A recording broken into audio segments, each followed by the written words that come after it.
Welcome back. You're here with Greyboard Gamer, and we're going to go ahead and get the first turn of our playthrough of Camp Grizzly started. But first, let's take a look at the survival cards that each of our counselors received during the setup phase, and then we'll get right into it. First we have Sherry, and she drew Virgin, which is a permanent. Now, a permanent means it gets attached to her player card and it stays with her throughout the game, which comes with a few caveats. When tempting fate, she's going to draw one less card. She's going to receive +1 to all her rolls during the finale. Very, very powerful. And when fooling around, she'll roll a 6-sided dice. 4, 5, or 6 cancels it. 1 to 2 would discard this card, and she would no longer be a virgin. She also received the diversion single-use card. So when Otis strikes a cabin, you can move Otis to her space, roll a 4-sided, and then that lets all counselors in all cabins move that many spaces. Next we have Karen, who, because of her inspired trait, she begins the game with 4 survival cards. She drew Get a Grip, which is a single use. Play at any time to remove horrified tokens from all counselors, and I'll explain the horrified condition when it occurs. She also got Improvise, single use. When fighting Otis, you can attack with a 6-sided dice even if you're unarmed. That comes in very handy in the beginning. Scream for Help, another single use card. Play when Otis strikes your cabin. Move up to 3 other counselors to your space for help, which would be really good if you didn't have a weapon to bring someone over to help you out. And finally we have Don't, another single-use card. This allows you to cancel out Tempting Fate. Next we have Kevin, our lifeguard. He drew a single-use Gimme. This allows you to play at any time and take an item, weapon, objective, camper, or keys from another counselor, and you do not have to be on the same space. And his other survival card is the single-use Desperation card. Play at any time. You may re-roll 1 die. You must accept the second roll. And finally we have CJ, who drew Slip Past. Play during your move phase. Move 2 more spaces this turn. You may safely move through a cameo, which I'll explain when they occur, or Otis's space without crossing paths. And crossing paths means that you occupy the same space as that other character or pawn and have to do an encounter. This allows him to avoid that. And then he also got We Tried to Warn You.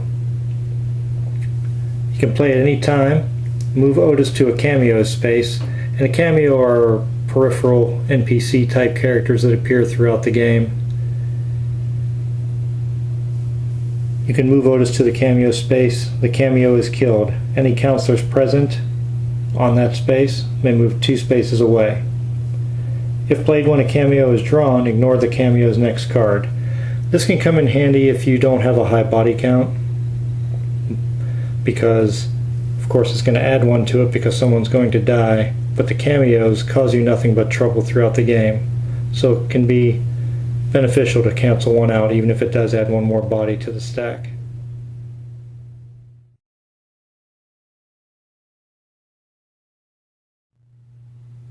Okay, let's see what I want to do with Sherry. She's got a move of 3.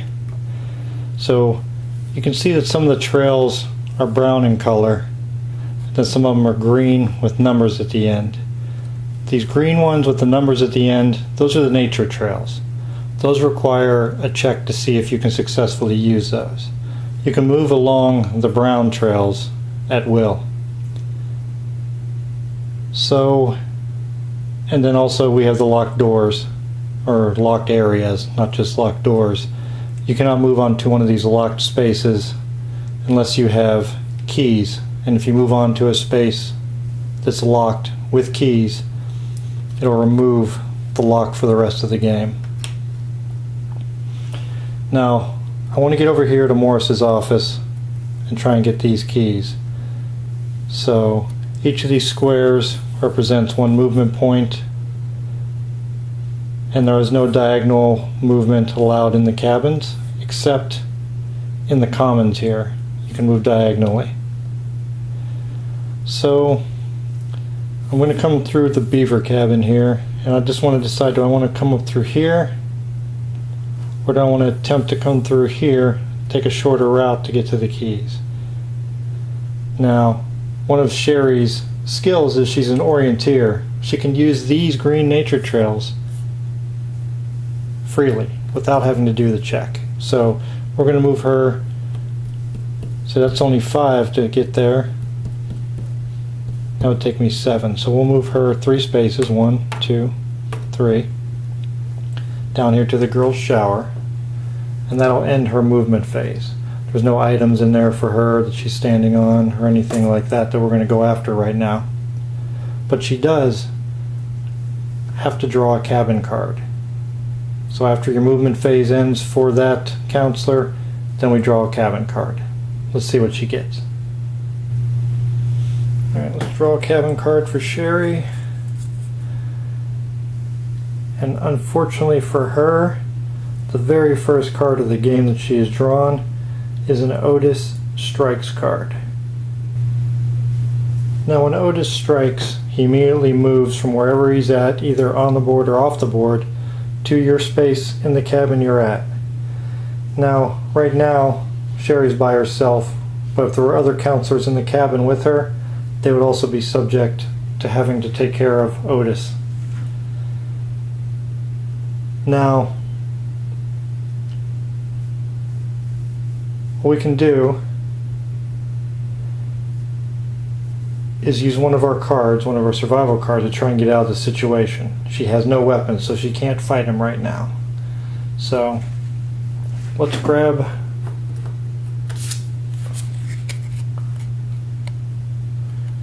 she has her diversion card, and it says play when Otis strikes a cabin, move Otis to your space, he's already there, then roll a 4. All counselors in all cabins may move up to that many spaces. So I'm going to go ahead and use this because I don't want her to take damage in the very first turn of the game. So I'll discard my diversion card and roll a 4-sided dice.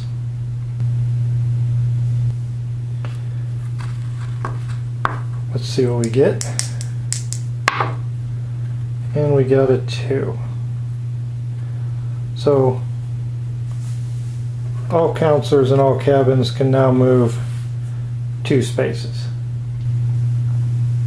So the first thing we're going to do is we're going to move Sherry away 2 spaces. Now we're going to use this to our advantage to go over here to Morris's office. And since she can use these nature trails freely, move her 1, 2.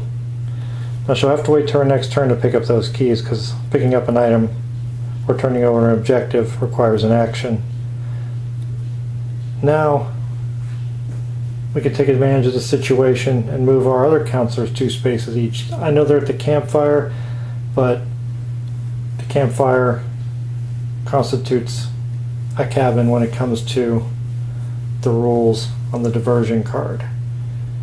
So what we'll do is we'll try and get people moving towards some of these items. So I'm going to take Karen 2 spaces this way. I'm going to have her work towards getting to this objective. I'll have Kevin move 2 spaces this way to have him work towards the objective that's up here. And I don't want to move CJ here. Well, yeah, I guess I can do that because Otis doesn't take his turn until after we all have. So I'll move CJ 2 spaces here to have him closer to working towards that objective up there. Now that would end Sherry's turn. She doesn't have any items that she's going to equip or unequip from her backpack. Now every player has a backpack, and all that term means is the cards that are in their hand. That doesn't include something that they have equipped that they're holding in their character's hand or the permanent cards that are attached to them, but all the other cards that they're holding that they can use, mostly single-use cards and survival cards, are considered part of their backpack. So let's move on to our next player. Next we have Karen.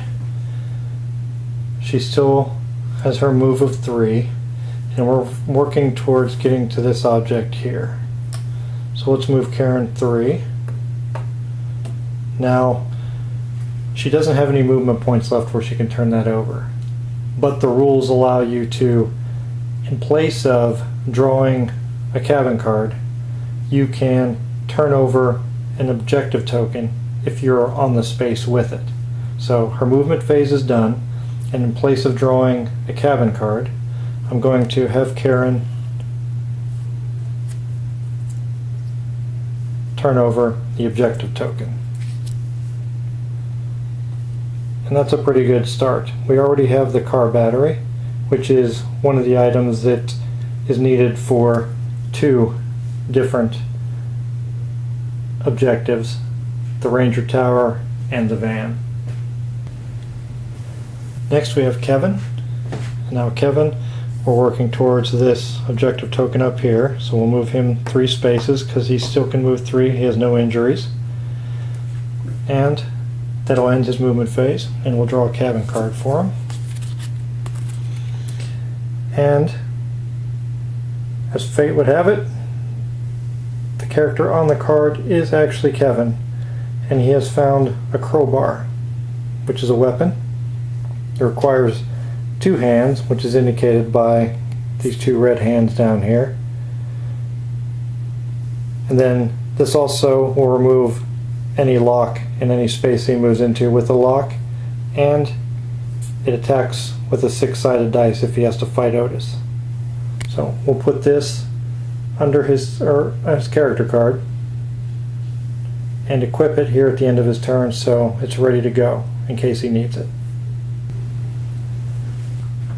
And our last counselor to go is going to be CJ, and again we were working towards this objective token up here, so he still has a move of 3. And again we're going to take advantage of the rule that says in place of drawing a cabin card, he can turn over this objective token. He ends his movement phase and will turn over the objective token.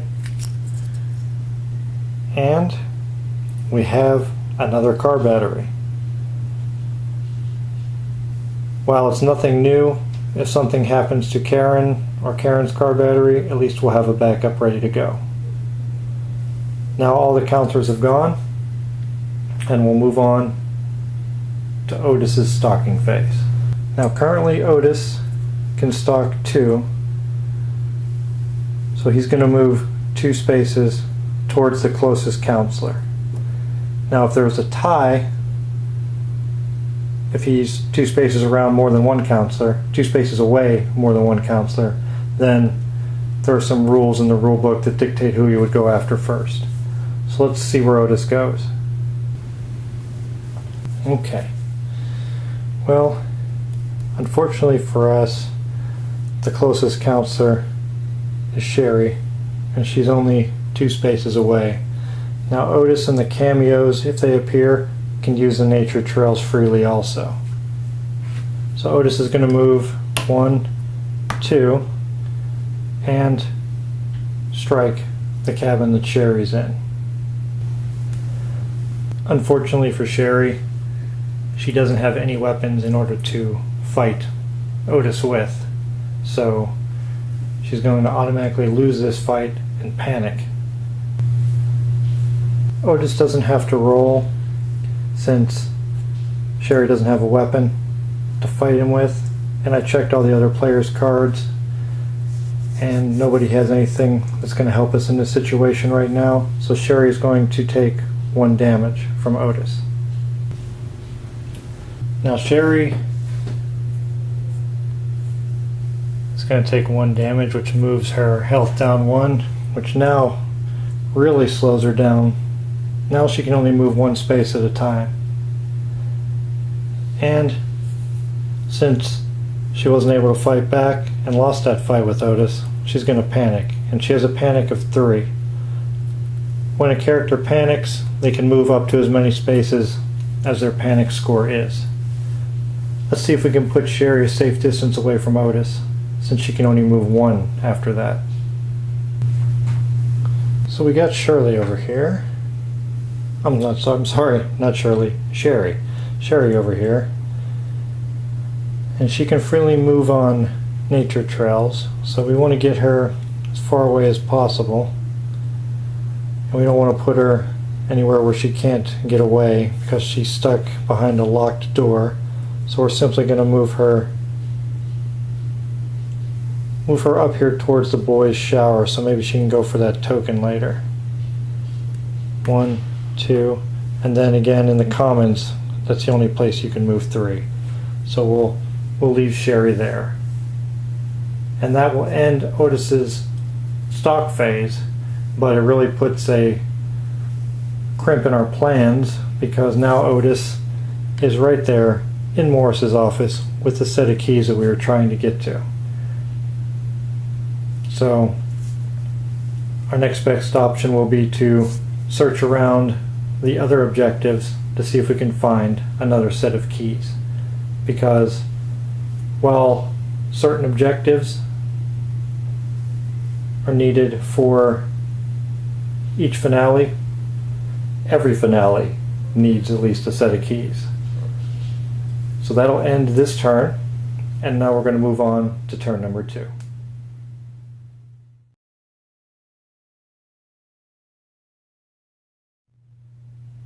Okay, we're ready to begin turn number 2. So let's see what we're going to do.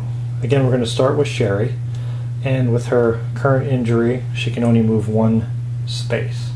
So let's move her away from Otis and move her 1 space over here into the Buck cabin.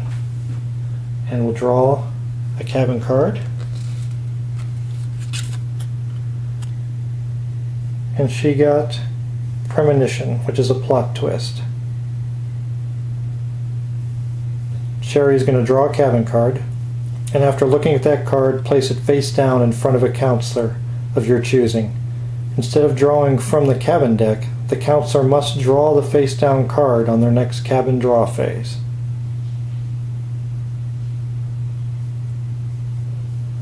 Okay, so Sherry is going to draw a cabin card, and we'll look at it and see who we're going to give it to. And it is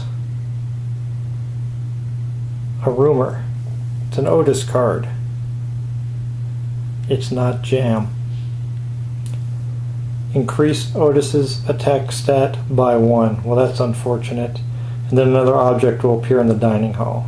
So it doesn't really matter who we give this to. So let's see who we'll give this card to. I decided to give the card to CJ since he's the last player to go in the round. Maybe there's something that'll help us or something we can do in order to avoid that card, or at least minimize the effects of it. So we'll go ahead and move on to the next player's turn, which is Karen. So now it's Karen's move, and she can still move 3. I can't go through that locked door because Karen doesn't have a set of keys. So I'm going to try and centrally locate her and move her back here through the dining hall. That way she's able to go in more than one direction. I don't want to back her into a corner in case Otis comes our direction. So we'll move her 3, draw her cabin card, and again, as luck would have it, it's an Otis Strikes card. So, because of that, Otis will come to our space, and let's see if we have any cards available that are going to help us with this situation. Okay, I've decided to use the Improvise single-use card that Karen was holding. She can use it to play when fighting Otis, and she'll use a six-sided dice because she is unarmed. So we'll discard that card and we'll begin the fight. So Karen will go first, and because of her Improvise card, she can use a six-sided die to fight. So Karen will go first and roll a 2, which is really bad. Now Otis is still attacking with a 4-sided, but any ties are won by Otis. So all he needs is to roll anything but a 1 and his attack will be successful. Let's see what Otis gets. Otis rolled a 2, which is a tie, and that means Otis is successful. And because Otis is successful, Karen is going to take 1 damage, which is going to take her down to a movement of 2 now. And she's going to panic, move 2 spaces, up to 2 spaces. So of course I want to move Karen away from Otis, but I can only move 2 spaces, which is not good because he can move 2 spaces. So I'm not sure what I want to do with her. I guess what I'll do is I'll move her 2 spaces to the campfire, and then maybe I can get someone there to help her, because with Otis having a stock of 2 on his turn, he's going to move right there. Okay, now it's Kevin's turn, and we were working our way up towards this object token. So let's go ahead and move 1, 2. Now, what I'm going to do is I'm going to end my movement phase there. That way, instead of using my last turn to turn that over, and then also draw a cabin card, I'm just going to end my movement phase and turn over the objective token in place of getting a cabin card.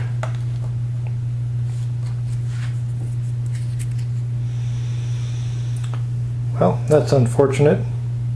Otis strikes. So we'll discard the token, move Otis to Kevin's location. Luckily for Kevin, he does have a weapon on him, which is the crowbar, and it allows him to roll a 6-sided dice when attacking. Okay, let's see. Now Kevin, because of his crowbar, is going to get to roll a 6-sided. He rolls a 4. Very good. That's an excellent roll. Almost unbeatable.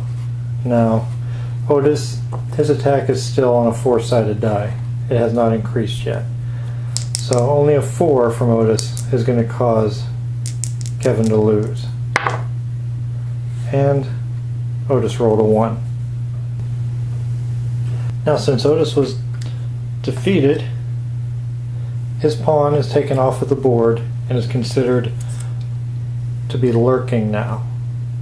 So when it's Otis's turn again, I'll go ahead and show you what happens when Otis is off the board lurking and then returns. Now it's CJ's turn, and we're going to go ahead. He still has a movement of 3. We're going to move him down here to collect these keys in Morris's office. 1, 2, and for his third, go ahead, pick up the keys, place them over here next to CJ, and now that will end his movement phase. But since the premonition that Karen had means that the cabin card that we placed next to CJ's player card is going to be the one that he has to draw. We already know what it is. It's an Otis rumor. It's going to increase Otis's attack stat by 1, but another object token will appear at the dining hall. So because of that card, Otis's attack is going to increase by 1, and he is now rolling a 6-sided dice for his attacks. And because of that Otis rumor card, we will have another object token appear in the dining hall. Now that ends all the counselors' turns, which means Otis, who is lurking off the board, is now going to return to Camp Grizzly. In doing so, he will roll a 10-sided dice, which these numbers on the nature trails are numbered 1 through 10. That's going to show where he randomly appears. Just like in a horror movie, the killer comes out of nowhere, Otis is going to return, and we don't know where he's going to show up. Let's see where it is. So, with Otis lurking off the board, we'll roll our 10-sided, and we got a 3. Now a 3 will bring Otis back right here on this nature trail, and whenever Otis occupies a space with a lock on it, he smashes the lock and stops his movement, and that lock is eliminated and we won't have to deal with it anymore. Now normally he would come back from lurking and stalk, which his current stalk is 2, but because he came back and ran into that locked door, his movement ended and ended his stalking phase. And that is the end of our second turn.